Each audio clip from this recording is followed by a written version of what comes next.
Magandang araw mga kapolitika at welcome back dito sa ating YouTube channel. In this video is magbibigay pa rin po tayo ng update dito sa ating pambato para sa Miss Universe 2024 na si Chelsea Manalo.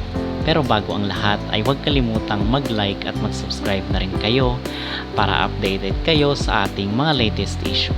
Patuloy po na gumagawa ng ingay online itong ating kandidata para dito sa Miss Universe 2024 na ginaganap sa Mexico. And recently lang is nakunan po ng dito nakita natin sa social media na kung saan is merong picture na magkasama itong si Chelsea Manalo at itong CEO ng Miss Universe na si Anja Crautatip.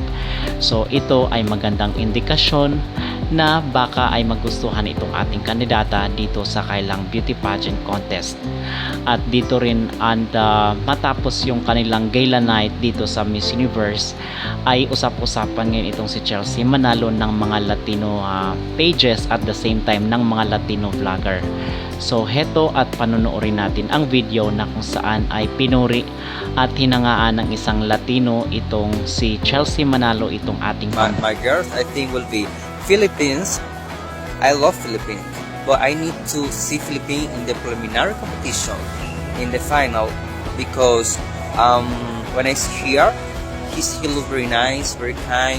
But you know, the other girl are so, you know, yeah, the personality is more like of course, every person has a personality, but in the stage, I need to see the stage. At tayo naman personally mga kapolitika ay hinahangaan natin itong si Chelsea Manalo dahil hindi natin siya kinikitaan na naging apektado siya ng pambabash ng ilan sa mga Pinoy.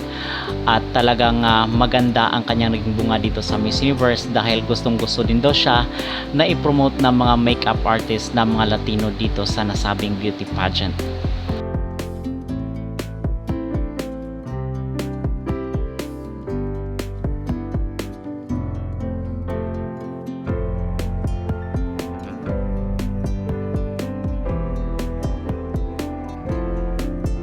Ano ang iyong maging mensahe dito sa ating pambato sa Miss Universe 2024? Mag-comment down below at huwag kalimutang mag-like at mag-subscribe na rin kayo para updated kayo sa ating mga latest issue.